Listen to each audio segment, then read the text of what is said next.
Now for the girl's unique elemental, let's talk about Lumina, the light elemental. The power of light gives the girl some useful powers, so let's have a look.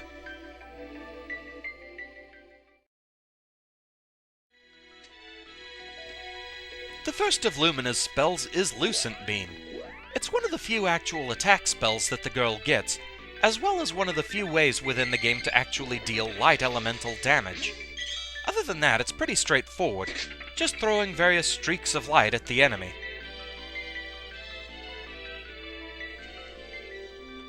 When it gets a critical, those beams of light become all the more chaotic. Large, meandering, thick, and slow, one for each enemy. A bit strange to think of more powerful light being so slow, but there you go. Next up we have Lucid Barrier, a rather handy defense spell. When used on one of your allies, Lucid Barrier gives them defense against physical attacks. But it's a bit more developed than Gnome's Defender. It doesn't actually affect your defense stat. What it does is completely blocks enemies' physical attacks. Those pings you hear there means the attack did absolutely nothing. Of course, there is one caveat to watch out for. If I can get things to behave here. Yes, magic will still hit no matter what. Oh gods, explosive pumpkin string! Where are you growing your pumpkins that they're so violent?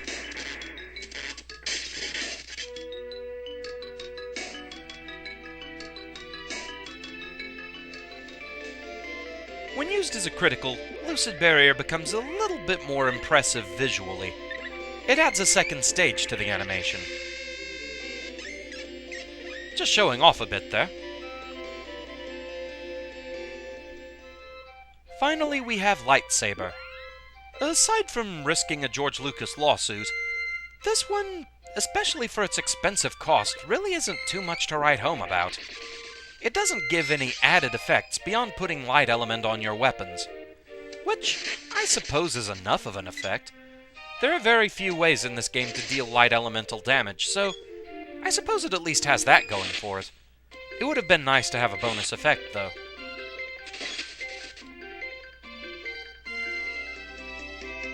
And, of course, we know about this.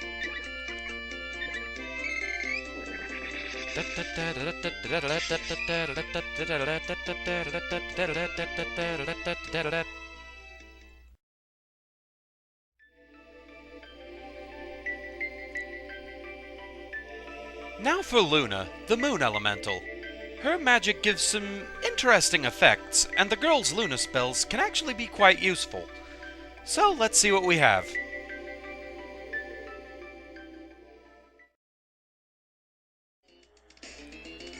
The first of Luna's spells is Moon Energy, which has a fairly strange icon. Yeah, you flex that bicep. The first thing to note about Moon Energy is it doesn't have a target all option, so this is a single target spell only. Now it is worth noting that you can cast it on everyone, you just have to do it one person at a time, which makes it take a little longer and makes it a more expensive spell if you want it to affect everyone. But with the kind of benefits this spell comes with, it's understandable. What Moon Energy does is basically make it so that almost every attack you make will be critical. So this decimates enemies pretty quickly.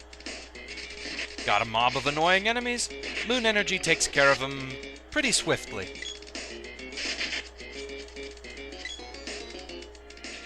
As a critical, Moon Energy really doesn't look any different. This is definitely a spell that values substance over style.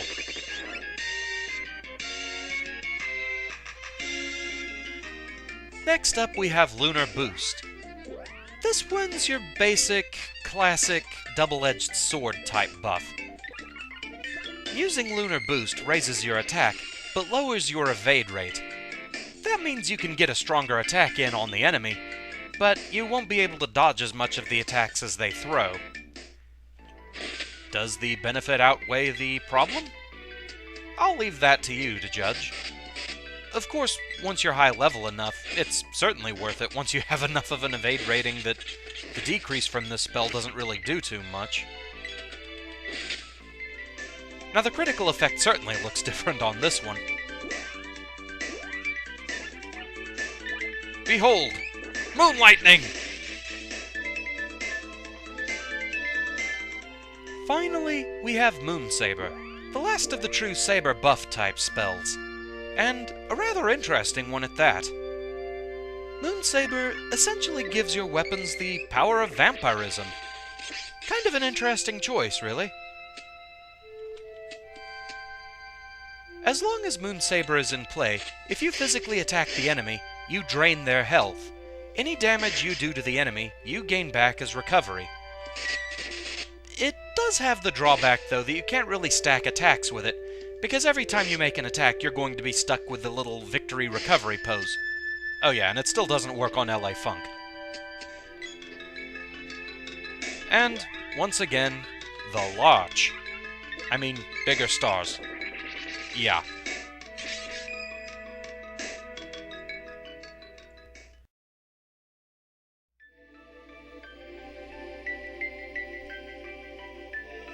Finally, it's time for Dryad, the tree elemental. These spells are quite costly, but definitely have their uses.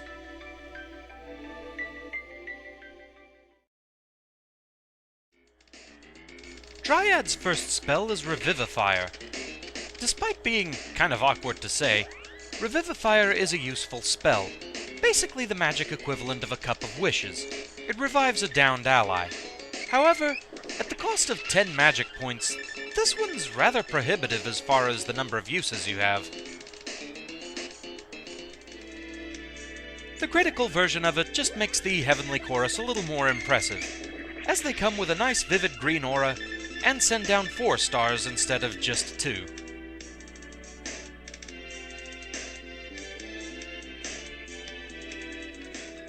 Next up we have Wall.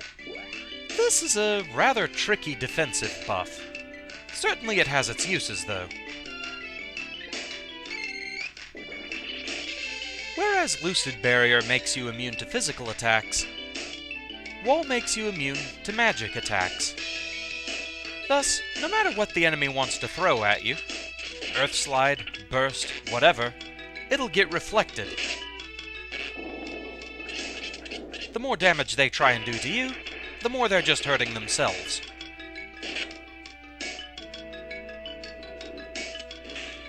Given its similarity to Lucid Barrier, it's not too surprising that Wall's critical looks pretty much the same. Though this is a good point to say something about Wall. It does have a bit of a problem. It also makes you immune to healthful spells. So there you go, Spider Legs, have some Cure Water. Finally, we have Mana Magic. This is basically plot magic more than anything else. You only get it after you've defeated the Dark Lich, and the only point where you can actually even use it is while fighting the Mana Beast. Both the girl and the sprite have Mana Magic, and one character using it is useless. Both characters have to use it on the hero in order to revive the Mana Sword. So, basically, it's a glorified cutscene more than anything else. Once both the girl and the sprite have cast Mana Magic on the hero, the Mana Sword is revived. Basically, this is a glorified insane attack buff for the hero.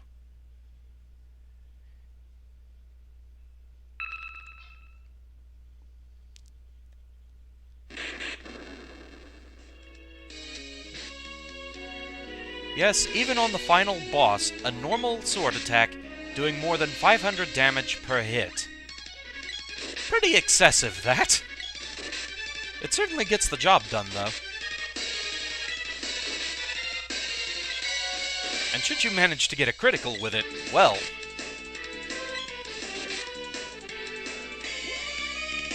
Like all the spells, Mana Magic does have a critical form, but pretty much about the only way you can tell it was critical is that your character stopped moving during it. It pretty much looks exactly the same. so nothing particular to write home about there.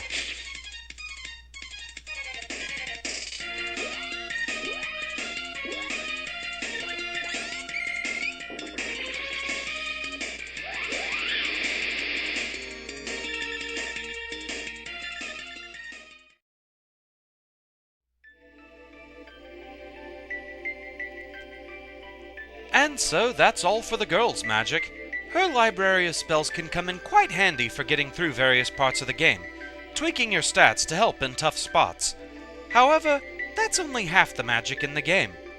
Next time, we'll deal with the sprite's magic. With that, thank you very much for watching, I hope you enjoyed the demos, and I shall see you again in the next one. Until then, fare thee well.